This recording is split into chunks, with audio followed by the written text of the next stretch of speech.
Hi, everyone. Thanks for joining NCW Libraries this evening for Becoming a Conscious Consumer. My name is Amanda, and I am the Adult Services Manager with NCW Libraries. Thank you for being here. Before we dive in, I wanted to share how this Zoom event will work. At the end of the presentation, Jana will open it up for questions, and we'd love for you to submit your questions through the Q&A feature on the bottom of your screen. Now, it's my pleasure to introduce Jana Fischback, the Executive Director of Sustainable Wenatchee.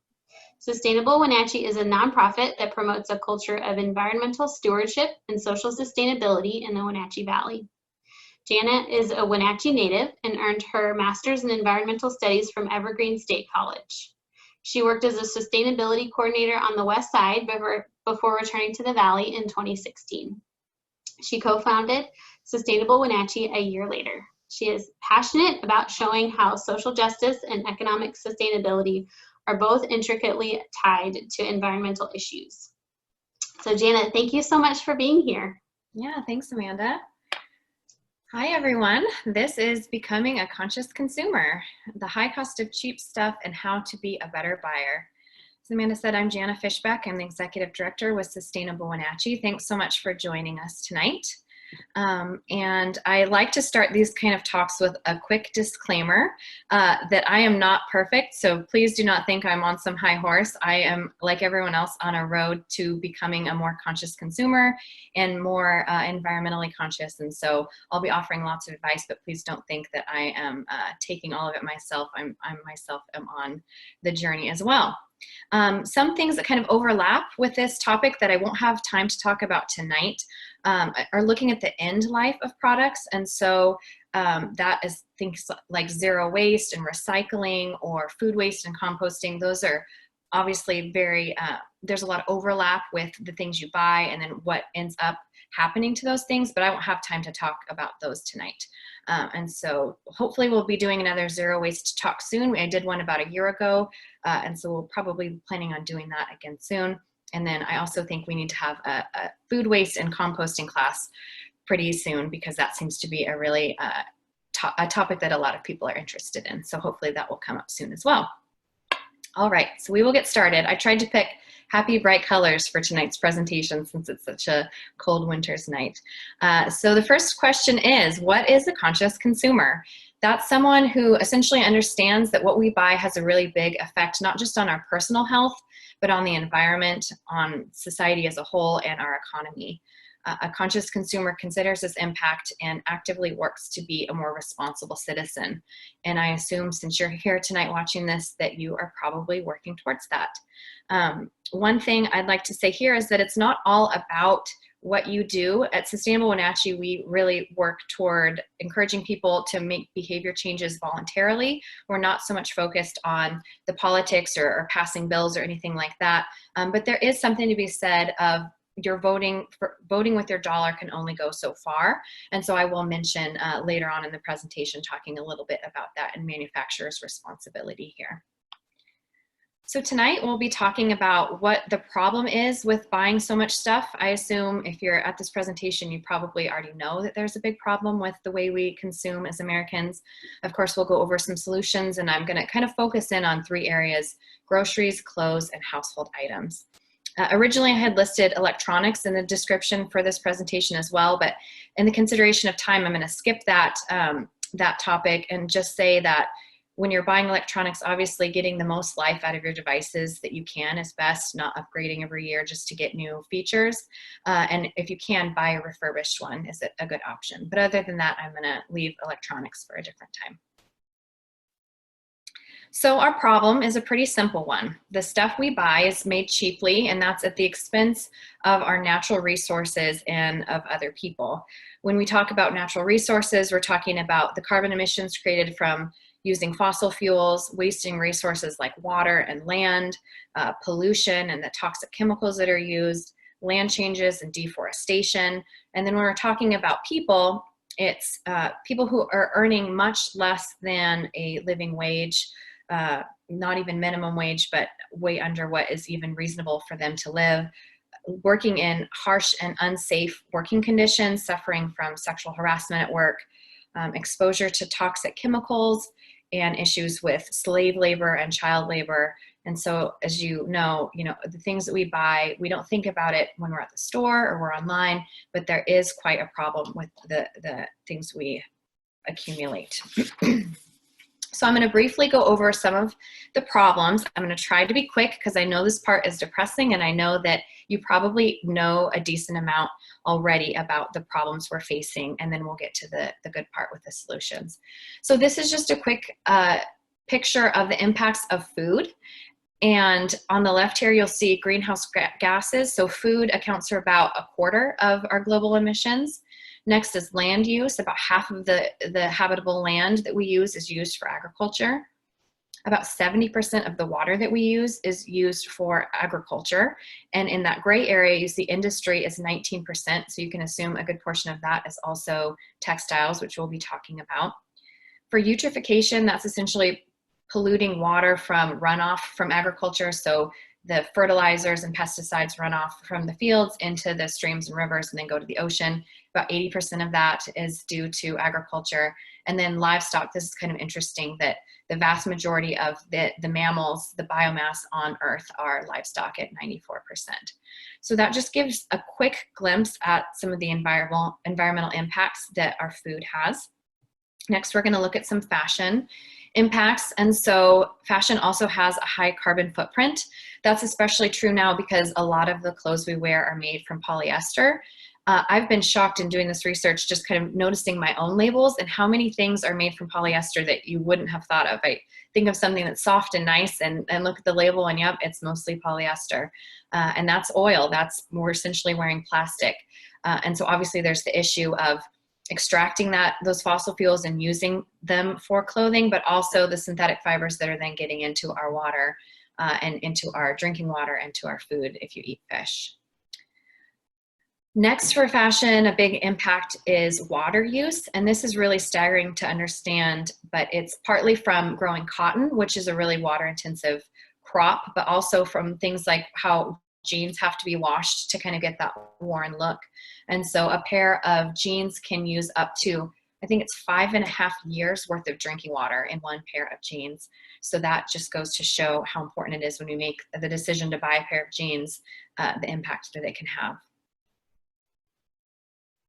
And then finally, looking at the pollution and the chemicals that are used in fashion, that there's a lot that goes into making textiles, and that it's a big polluter of oil, even though you wouldn't think of it. The apparel industry causes quite a bit of pollution. And then, of course, the amount that ends up in our landfill, with 10.5 million tons going every year into our landfill of clothing.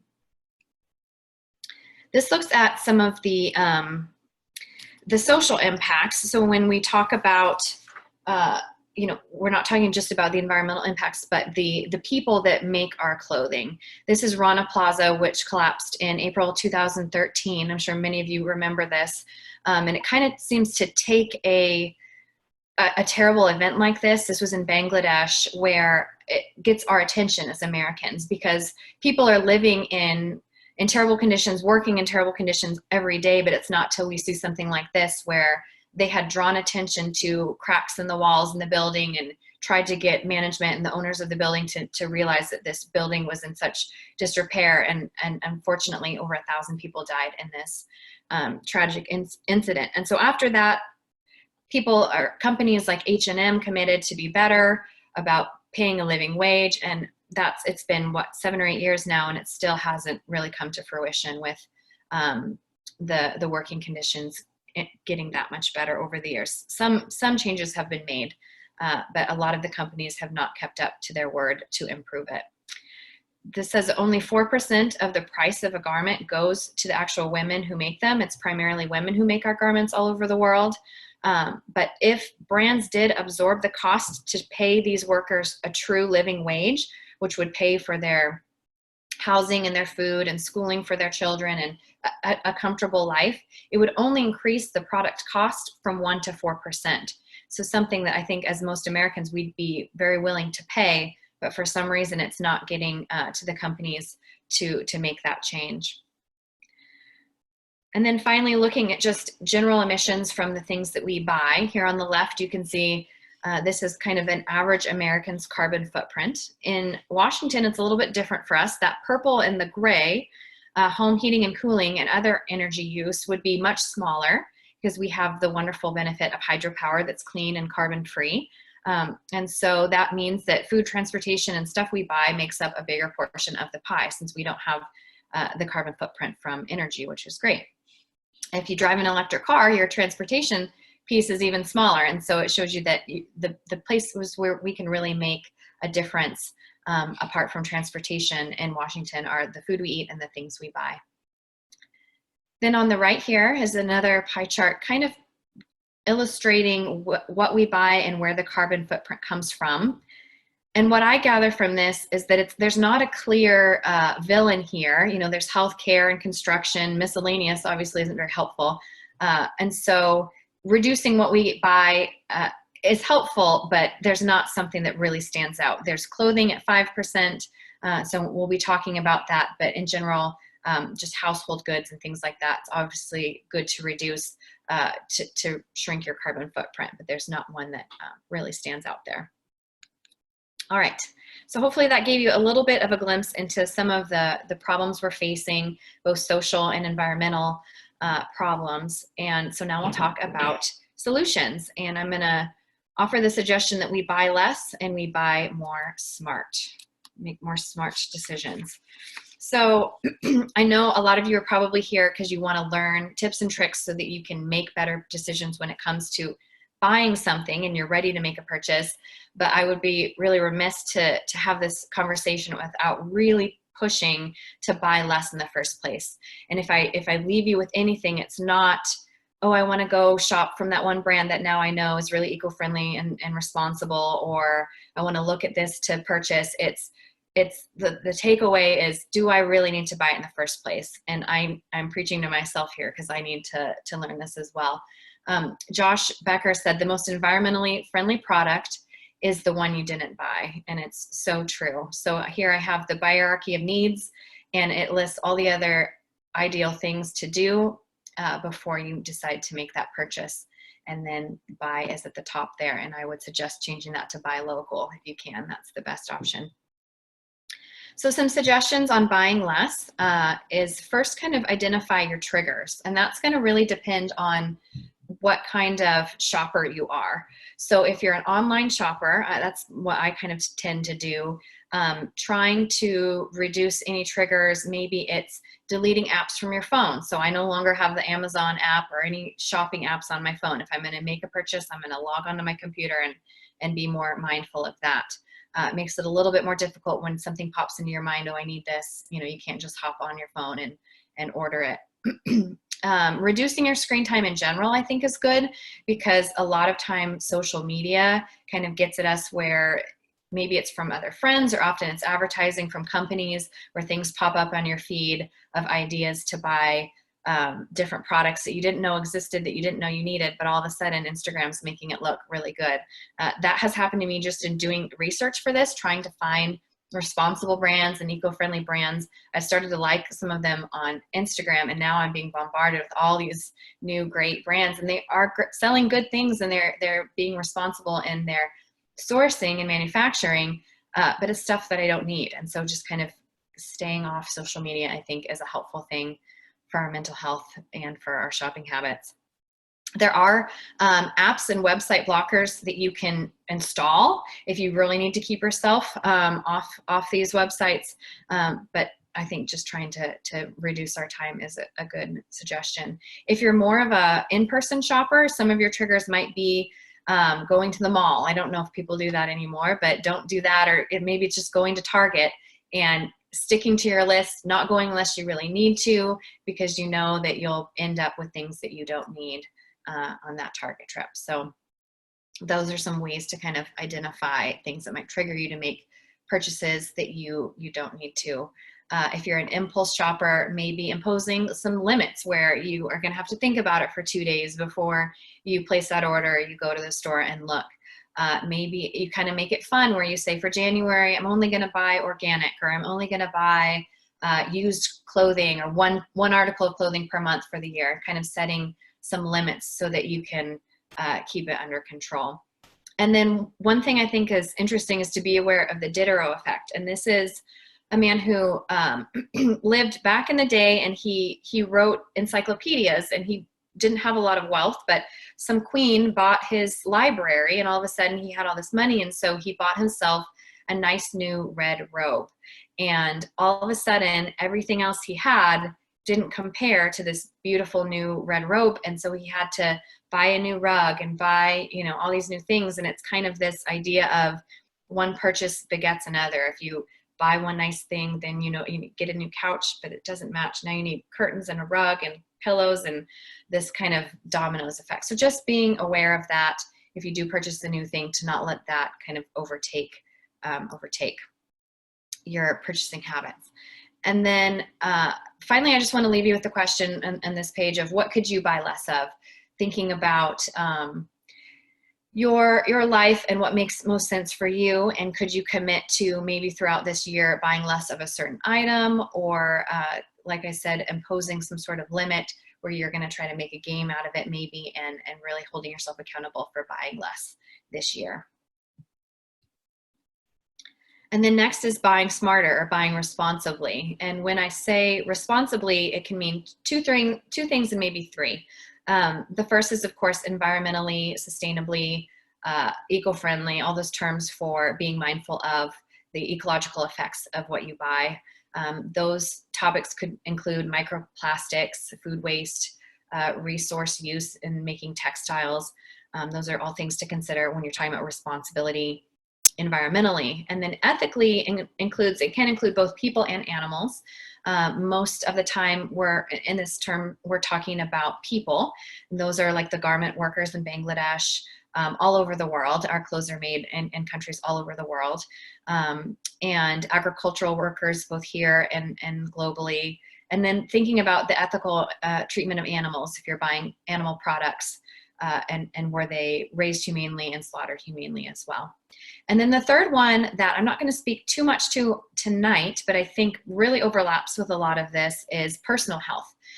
Because what is unhealthy for you as a person likely is probably unhealthy for the person that made it in a factory. And because it's now in the environment, it's bad for the ecosystem that you live in. And so that could be things like toxins and plastics like BPA, fragrance like phthalates and parabens, things in cosmetics and household items. So looking at more at your personal health, purchasing responsibly can then kind of fan out into the other areas of ethics and environment as well.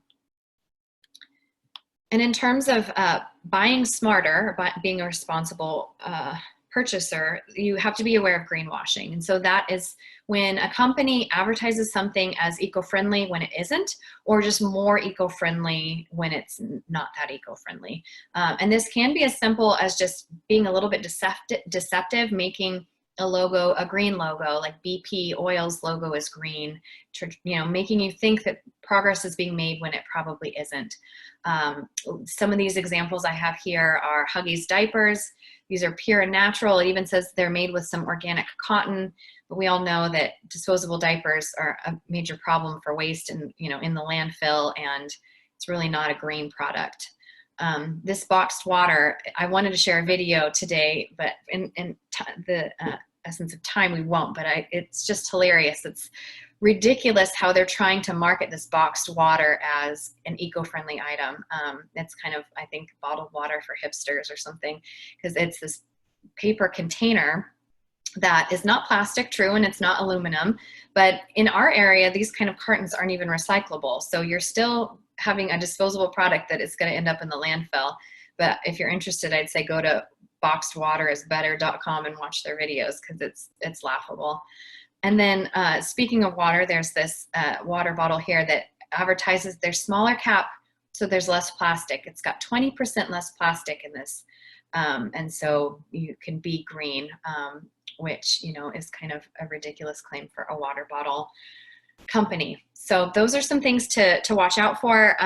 There's no, I think, fail-proof way to identify when somebody is greenwashing. I think a lot of products probably do try to make their companies try to make their products look a little more eco-friendly and sustainable than they are. If you're curious, if it makes a lot of claims like pure and natural but has nothing to back it up, that's a pretty good indicator. If you go to their website and they're really vague, you can have an idea that they're probably, if they don't have good statistics or things to back up their claims, that it's just greenwashing.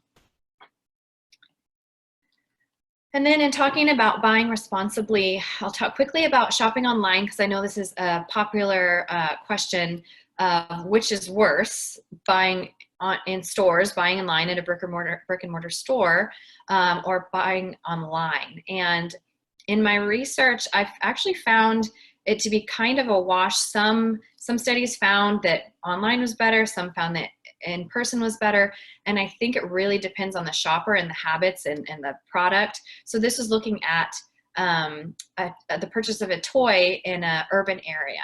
And so the traditional shopper is someone who goes to the store and buys it, and maybe does some research driving around, looking at different stores first, doesn't necessarily combine their trips, where a cybernaut is someone who only researches online, shops online, returns online, is a pure online consumer.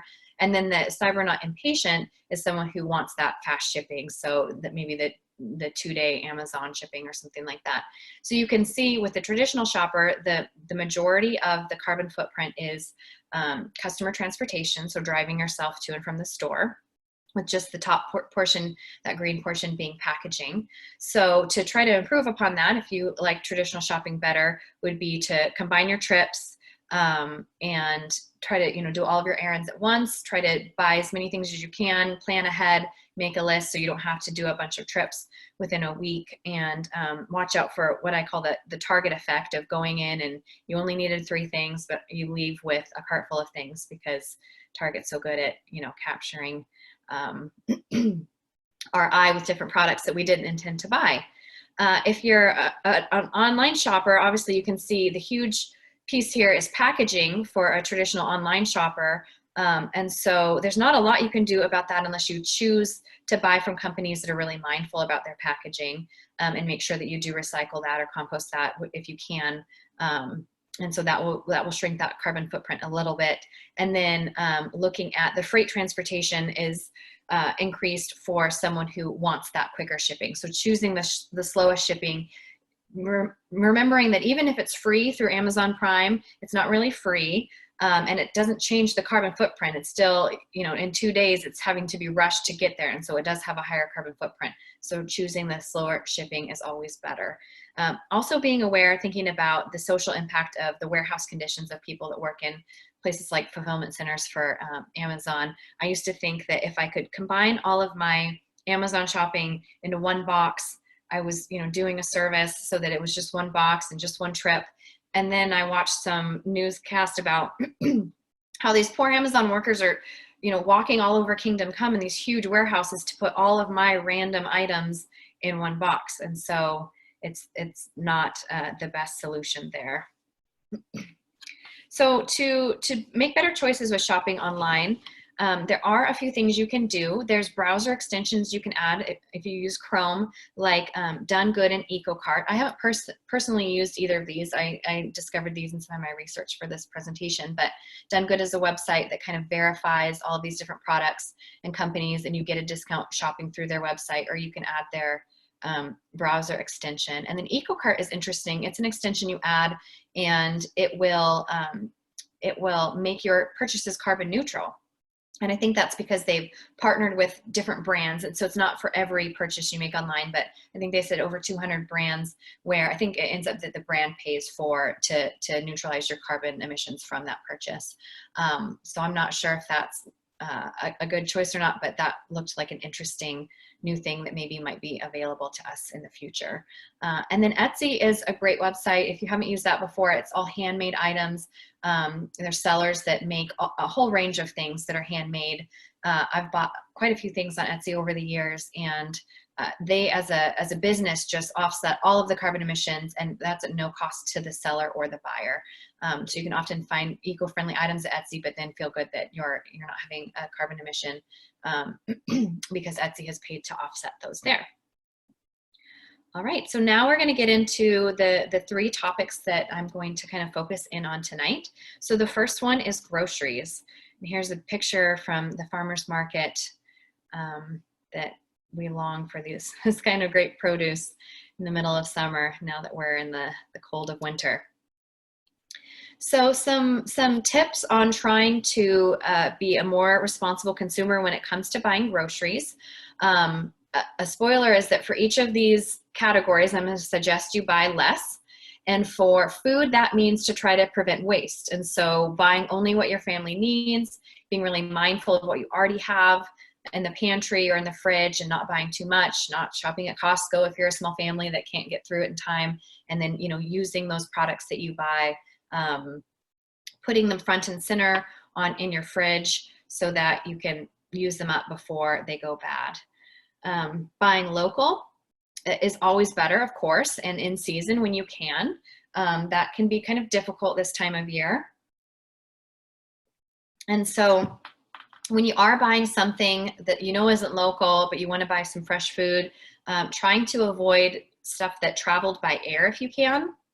And that's easier said than done because it says nowhere on the label if it came by sea or by air, but actually a lot of our produce comes by sea, and the higher carbon footprint is involved in flying. And so you can kind of get a hint if something is really highly perishable and it came from a long way away. That combination means it probably traveled by air. Some common ones are berries, asparagus, green beans, and mangoes. So you don't have to worry about maybe avocados coming from Mexico. Those probably were shipped up on a boat. But if you're buying some things that are really highly perishable and it came from quite a ways away, then you can imagine it had a pretty high carbon footprint to get there. Memorizing the Dirty Dozen and the Clean 15 if you can. I know that's a long list, but it stays pretty much the same every year. They tweak it every year.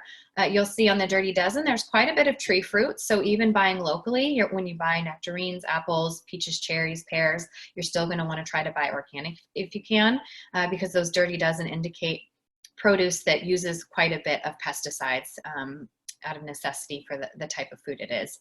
And then Clean 15 are items that you don't necessarily have to worry about buying organic because they naturally just don't need as much pesticides. So it's nice because things like avocados are pretty expensive. So you can rest assured you don't necessarily need to buy organic avocados and increase the price that much. And then when you're shopping, of course, considering the packaging, if you have options, buying in bulk, that's a little bit difficult, of course, with COVID right now. Hopefully, as we recover from that, we'll be able to return to buying in bulk more often and really consider using reusable packaging as much as we can. The biggest thing you can do in buying groceries, and this will be bad news to some people probably, is eating plant-based. And I know a lot of you probably have started to do that. This is definitely a trend that's really taking off. More and more people are reducing the amount of meat and dairy that they eat. And that's really the best thing that you can do. If you had to choose between, should I eat local or should I eat less meat, then you really want to choose less meat. It matters more what you eat than where it came from in general. Of course, it is good to try to buy humanely raised, things that were pasture raised, not from a factory farm. That's definitely better from a sustainability standpoint and the ethics as far as the animal is concerned. And it will reduce the carbon footprint a little bit, but that only goes so far. Really eating less meat is your option, your best option. And mostly beef. In America, I know we don't eat a ton of lamb, but that's the worst contender there, as you see on the chart here. The green is what happens on the farm. So the emissions like the methane that the animal produces, the fertilizers and nitrogen are high when it comes to a carbon footprint, the farm equipment, all of that is happening on the farm, and that's the vast majority of where that carbon footprint comes from. Everything else, transportation, processing, retail, cooking, all of that is just the little orange bit at the top. So it's really mostly happening on the farm when you look at the carbon footprint. So you can see that reducing your beef and cheese is a good option, and lamb, pork, so pretty much red meat. Turkey and chicken has a smaller carbon footprint. So opting for that when you can is a good option, but you'll notice that cheese is pretty high up there. So if you decide to lay off the meat, but then up your protein by eating cheese, that might not work out well for you as far as carbon footprint is concerned. And then looking down the line, you'll start to see more plant-based foods, including high protein, things like peanut butter, nuts, tofu, beans that all still have a lot of protein. And even when you look at these charts and you look at it not by weight, this is by kilogram of consumed food, but even when you look at it by protein level in the food, it still evens out to be better to eat plant-based. And then what's interesting, I read on a different chart, was that this has a carbon footprint for nuts, but depending on the nut, some tree nuts actually have a negative carbon footprint. They're carbon negative because the tree absorbs so much carbon. So that's kind of a cool fact if you enjoy nuts. Nuts are pretty water intensive, so there's definitely the issue there of the water consumption, but I thought that was an interesting fact. And then it doesn't show it here, but also interesting to note that out of our total carbon footprint, food waste is about 6%, which is a pretty high level, I think, when you think about everything that you do for your carbon footprint, that food waste could be as high individually as 6% of greenhouse gas emissions. So that's definitely something we need to work on improving. So some local options for food. This is probably pretty self-explanatory. Obviously, buying at the farmer's market when you can. CSAs are community supported agriculture, and that's where you get a box of produce from a local farm. You can do it directly through a farm. I've done it through Rhubarb Market before. You can get it weekly or every other week, and it's really fun to get different things. You don't get to pick what you're getting, but you get a good assortment throughout the season. I think it's from like June to October is typical. They do have some winter CSAs, which I've done before.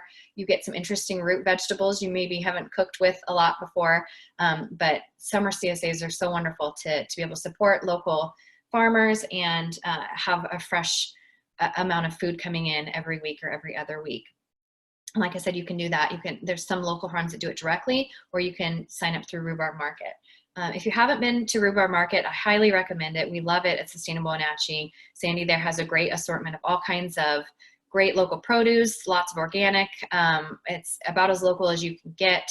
Even this time of year, she does a great job of sourcing things from over on the west side to have greens year round, and she's got a great location now downtown. So highly recommend visiting Rhubarb Market. And then of course the natural food stores. We have a great one downtown in Wenatchee, and Leavenworth has Sage Mountain Natural Foods, and Bear Foods in Chelan are the three that kind of come to mind in North Central Washington area that have all really great selection. And then if you are trying to combine trips and you're at Fred Meyer, the natural food section in Fred Meyer is really impressive. They've got a lot of vegan and vegetarian options and natural options, so I definitely recommend that as well. And for each category, I'm offering some of my favorite things. You can take it or leave it, but these are some of the things that I enjoy. And all of these you can actually find at Fred Meyer, or I know several of them are at the natural food stores as well, and Rhubarb Market. This Chow cheese on the left is a vegan cheese made in Seattle by Field Roast, and I think it's pretty good. You can't replace cheese, of course, but I think it does a pretty good job. Cauli crumble is something I found at Fred Meyer, and it is made from lentils and cauliflower, and it's just really well seasoned, and I think works really well in tacos, or we add it to our spaghetti sauce. And especially if you make spaghetti with like a chickpea based pasta or a lentil based pasta, that's a really high protein meal when you add the cauli crumble and then a higher protein pasta rather than wheat. You can get lots of protein without having to worry about it at all. This sour cream in the middle is plant-based, which I know sounds weird, but it's at Fred Meyer, and I think it's pretty good if you're a sour cream lover and want to try something else.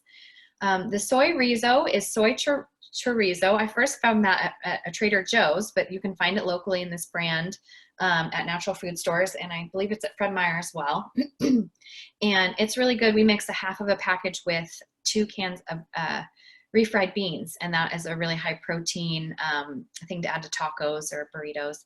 That's really good.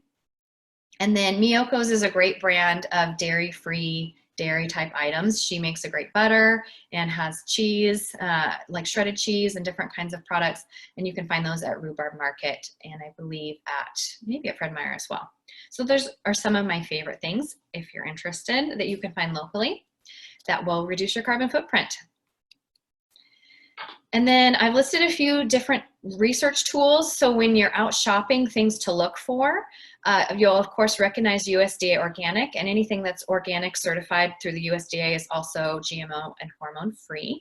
You always want to look for fair trade if you can, especially in coffee and chocolate. Those are two things where it's really important. But also if you can find bananas and tea or other items that it's good to try to look for fair trade certified.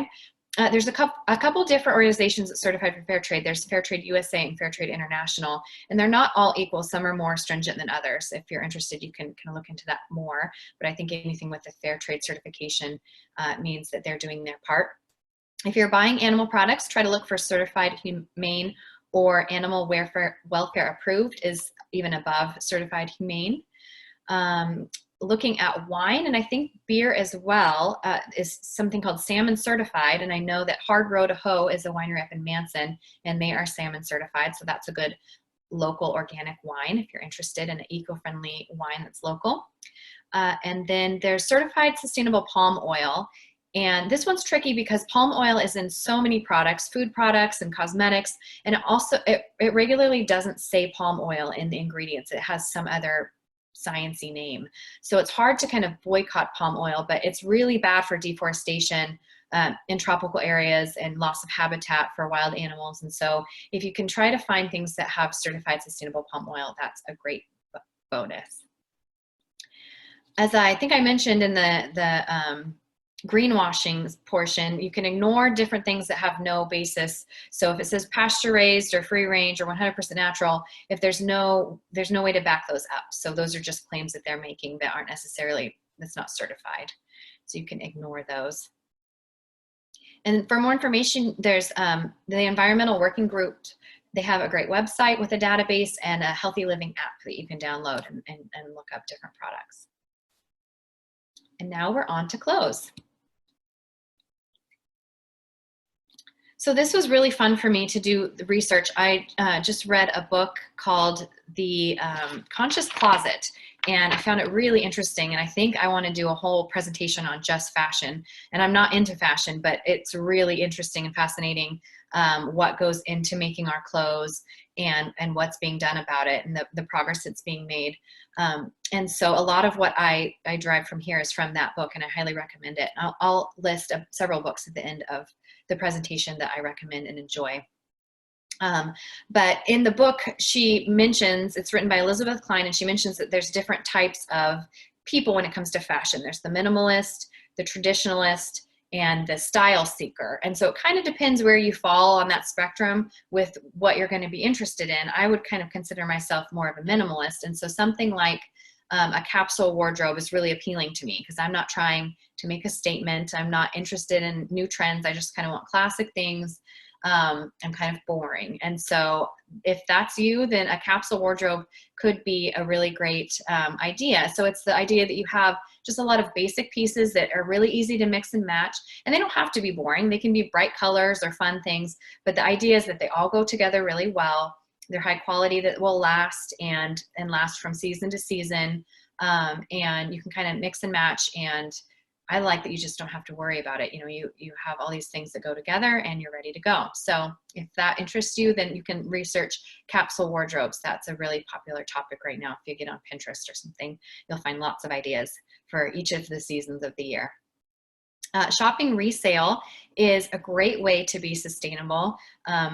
I think that once something has been purchased and you're going to be buying it secondhand, it's kind of cleansed of any environmental sins or, you know, social sins, because now you're giving it new life. So you can buy anything. It doesn't have to be, you know, organic or sustainable or responsible. If you're buying it secondhand, you're doing a good deed. And so that's kind of a nice way to look at it if you want. And it also makes things much more reasonably priced if you're looking at buying something really high quality, that you can afford something maybe like Patagonia that's pretty high priced, but you know that it is sustainable and responsibly made and fair trade certified.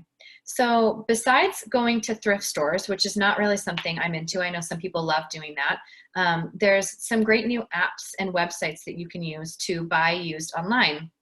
One that I use regularly is called Mercari. Poshmark is another one that's been around for a long time. Of course, eBay, if you're looking for different items, that's kind of the grandfather of all these buying and trading, selling websites. And even brands are doing it themselves, where Patagonia has their worn wear project, where people can turn in pristine, really nice, great condition clothes, and then Patagonia will check them all out and then resell them. Eileen Fisher does the same thing with her Renew program. So you can buy something, get a good deal, but no, it's had a life once already and been worn, but now it's getting another life through those companies. And then of course, if you want to do more in person, there's always Facebook, where there's buy, sell, trade groups where you can do, local buying and selling of items and clothes. Renting is something that's kind of taking off. I haven't done this a lot, but in reading this book, it seems to be a popular thing, especially for those style seekers who want maybe it's a dress to wear to a wedding or a fancy event where you don't want to buy a several $100 dress, but you want to look really good and impress, and so you can rent a dress. I looked into it several years ago. I don't know if it's changed, but with Rent the Runway was one that you could rent a dress, and you got 2 sizes to make sure, each size in either side of your regular size to make sure it fit, and you got to keep it for 3 or 4 days and then send it back. And so that's an eco-friendly way to have something that's new to you for just a little while. And then there's companies like Le Tote that are renting regular clothes, and you wear it for as long as you want and send it back. And they clean it and dry clean whatever they need to do to get it in pristine condition and send it off again, and kind of just keep that process going. And that's for everyday clothes or work attire. And you also have the option to purchase it. If you really love something, you can buy it at a discount from them. So that's an option if you're into fashion and want some new items, but don't want to have to sell them yourself when you're done with them. As far as buying smarter, when you are ready to buy something, especially if it's new, you need to consider what it's made out of. So the vast portion of carbon footprint of a piece of clothing is not from transportation, but it's from the textile that it was made from and making of the garment. It's like 75% of the carbon footprint. So it's not so much about transporting it here or there, or the packaging. It's the garment itself and how it was made with what fabric. So it's really important to consider what fabric it was made out of. So you need to think about natural versus synthetic. Synthetics have come a long way. A lot of people think about polyester. You think of like 70s polyester, but when you look in your closet, there's a lot of polyester there. And so trying to opt for recycled polyester if you can, and considering the pros and cons of natural versus synthetic. Synthetics are good for obviously active wear and outdoor gear, but you might want a more natural fabric like cotton if it's something that you're going to wear against your skin because it breathes better and doesn't trap odors and that kind of thing. Wool is a great option if you're interested in a more natural product that can biodegrade and not last forever like a synthetic polyester will. One thing I learned and reading about the kind of natural versus synthetic debate was rayon or viscose. In the US, it's called rayon more often. In the UK, it's viscose. Can be made of quite a few things. It can be made of, beech trees, bamboo, or eucalyptus. And so you have to kind of look into the process and what it was made out of to know if it's eco-friendly or not. Sometimes something will be advertised as eco-friendly bamboo, but actually the process to turn it into rayon is not an environmentally friendly process at all. So in general, the advice I found was to look for something called lyocell, or the brand name is Tencel. It's made by Lenzing. And so that's the best rayon that you can find. You also might find something that says modal or bamboo, and those could be eco-friendly, but it really depends on the process. So you need to kind of do a little bit more research to know for sure. Those are natural fibers. They're made from trees or plants, but the process to get them into a fiber can be really energy and chemically intensive. And then another great way to buy smarter is to buy really high quality and then mend and repair as needed, to try to keep something for as long as you can and really get as much life out of it as you can. And if you do plan on using apps like Mercari or trying to resell things after you've used it, buying higher quality will go a lot longer, because you can't buy things that will fall apart from, fast fashion brand and then plan on getting any resale value out of that. If you're interested in this, I highly recommend, as I said, The Conscious Closet by Elizabeth Klein and checking out her website. I think it's elizabethkleinbooks.com, and she has a conscious shopping directory there that lists a lot of great brands and ideas on how to shop consciously when it comes to your closet. For local options for clothes, there are, of course, lots of local thrift shops. I am not the best person to give advice on that as far as which have the best selection. There's, of course, big chains like Goodwill, but smaller ones. There's one that supports veterans and the YWCA. And so if you're interested in thrifting and kind of like the hunt there, there's, of course, lots of options there. There are a few new consignment shops that have popped up in the last year or so here. One is called Little Pockets in Cashmere, and it has mostly kids' clothes, but some women's clothes as well. And so it's great to see some options there if you are interested in buying used. I love buying used for my kids because they don't know the difference and they wear through things, you know, so quickly. There's also a new consignment shop in Leavenworth called Kolchak Consignment, and that is focused on outdoor gear. So not just clothes, but like skis and outdoor equipment and things too. And that just launched, I think, within the last month or so. So those are great to consider if you're looking for those items. Two local events that I really love are Women's Service League of Wenatchee's My Girlfriend's Closet event and Prom Dress Giveaway. Those are both traditionally held in March. I don't know if they're going to be trying to do it this year.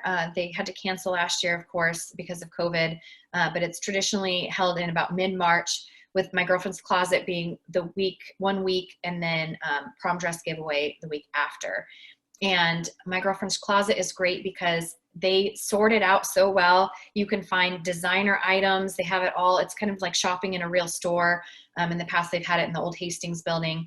And so it's kind of a traditional experience of going shopping, but it's all donated clothing, and they have it really well sorted out for what you're looking for. If you want the higher end things or any kind of specific item you're looking for, it's easy to find, as opposed to kind of a thrift shop that can be a little bit overwhelming, I think.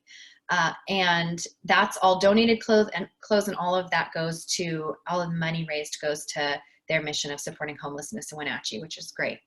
They also do Prom Dress Giveaway, which is a great event if you're, you know, a young woman looking for a formal dress. It doesn't have to be for prom. It can be for any formal dress event that she needs, and those are for free. So these give these dresses another life after they've been worn for just one night, for just a few hours. It's a great event. Some small businesses that carry eco-friendly clothes are Arlberg Performance Footwear and American Shoe Shop. One that I recently learned of, I think you say it, Wahai Yoga. It's a storefront in Leavenworth, and it's also online, and it's yoga apparel that's made, it's Blue Sign certified, really eco-friendly. And it's just really cool that there's a local yoga shop where you can get your apparel. So definitely check that out if you're into yoga. So my favorite things, as I mentioned, I'm kind of a minimalist, so I don't have a lot of favorite brands to recommend, but I do really like shopping on Mercari, and can answer any questions about that. I find it really easy. You can set filters to look just exactly for what you're looking for, and it will set even an alert. So if you're looking for a really specific item, it will send you a message if that item has been posted by someone. I've sold a lot on it too, sold a lot of my kids' old clothes and things like that, so I found that really easy to use. I love Patagonia, and I've purchased quite a bit of that used on Mercari because, of course, it's a lot more affordable. And I'm a big fan of wool, and one wool brand I found recently, it's a cashmere brand from made with Mongolian cashmere, is Nadam. It's N-A-D-A-A-M, and it's sustainable, responsibly made cashmere, and it's pretty pricey, but they have a crew neck cashmere sweater that's just standard $75, which is pretty reasonable, especially when you think about it being fair trade and environmentally responsible. A lot of their other things are quite expensive, but they do have sales pretty regularly. So if you're a wool fan, that's a really great choice that I have enjoyed. Some research tools for clothes, so you know what to look for. The GOTS Organic label is kind of the gold standard for not just environmental standards, but also that has some of the fair trade worked in there as well, with being socially responsible. Oecotex has several different labels. Standard 100 is probably the one you've seen before, and that is essentially saying that it's a safe, there's no harmful chemicals used in the textile. They also have a few different ones, Made in Green and Step, and I think both of those also have a social component as well, so you know that there's some fair trade certification going on there as well. And then Blue Sign, I mentioned that the yoga company, Wahai, they're Blue Sign certified, and that is looking at the pollution and the chemicals that are made or that go into the making of those textiles.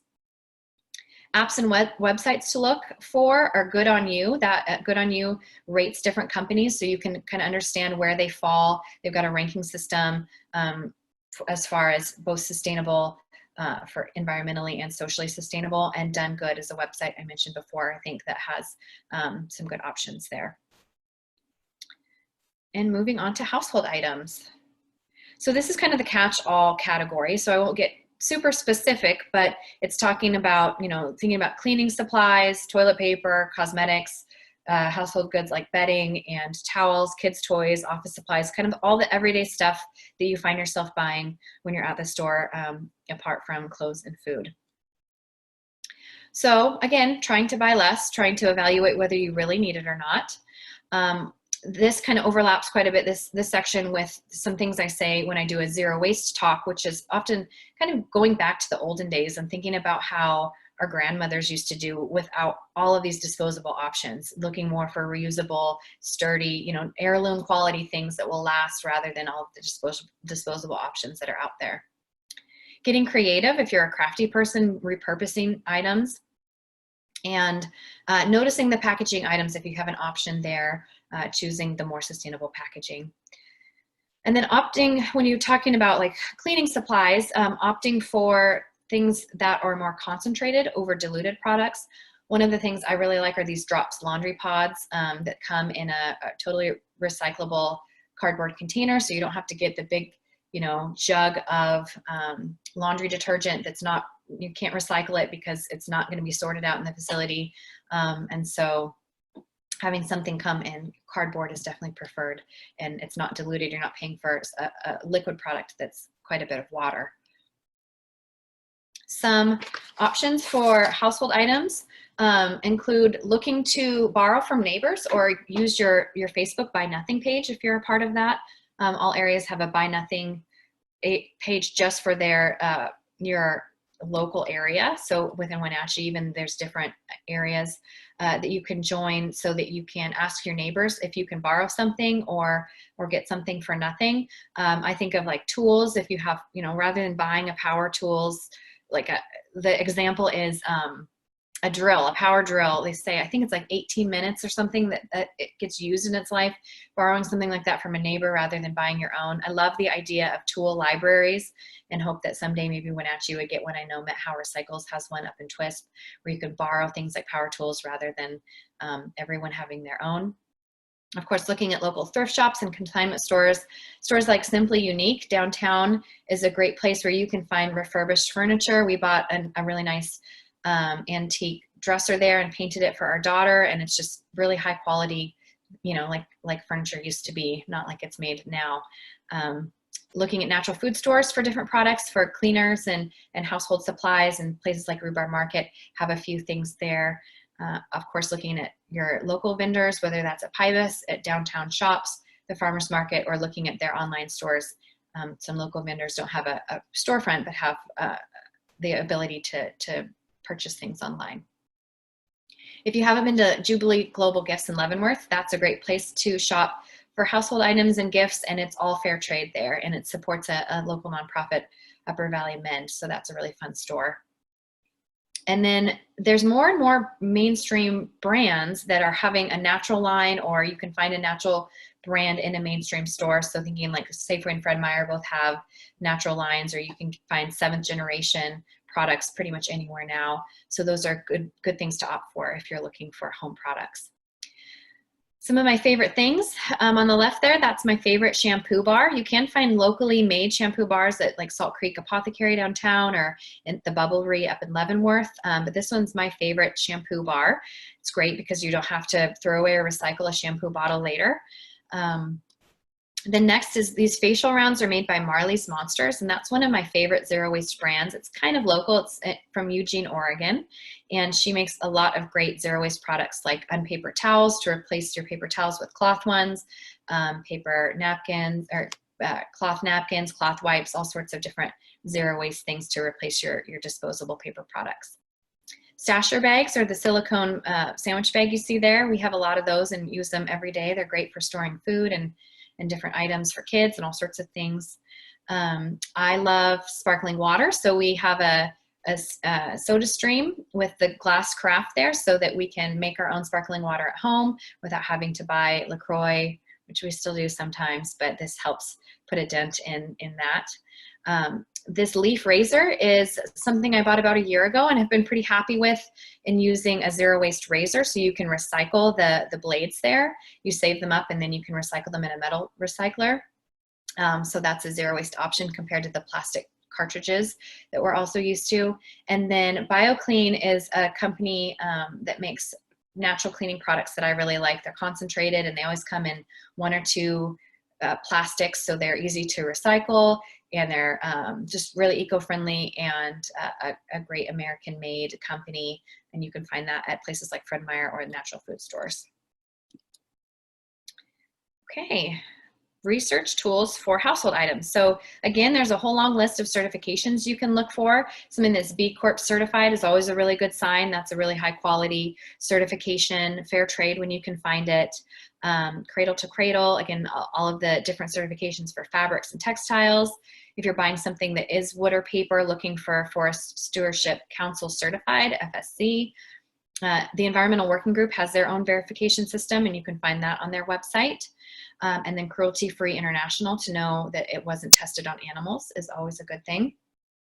And then 1% for the Planet is actually not a certification, but just a indicator that that company donates 1% of their profits to nonprofits in a sustainability related topic. So it's not that that's a certified product by any means, but that they care about it and they're giving some of their profit back. Some apps and websites to look at would be Environmental Working Group's Healthy Living app, and their Skin Deep database if you're interested in looking at cosmetics and skincare, and then again the Done Good website.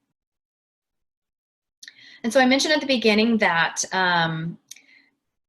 changing the way we purchase things as a consumer is a great place to start, but it's not a good place to stop. It's not all that we can do. And so that leads us to extended producer responsibility, which is kind of the fancy way of saying the lesson from kindergarten: you made this mess, you clean it up. So it's making responsible the manufacturers for not only their packaging, but the end of the life of the product.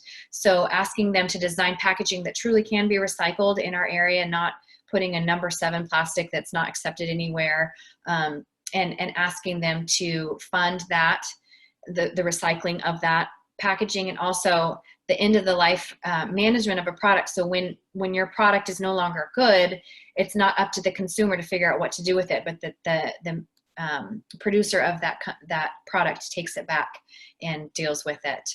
So that's kind of the future. And there are some bills that have been looked at in Washington, Oregon, and I think California, as we're often, the leaders in some of these environmental topics. But I think that's something that we can all be advocates for, asking the manufacturers of all this stuff to take some responsibility.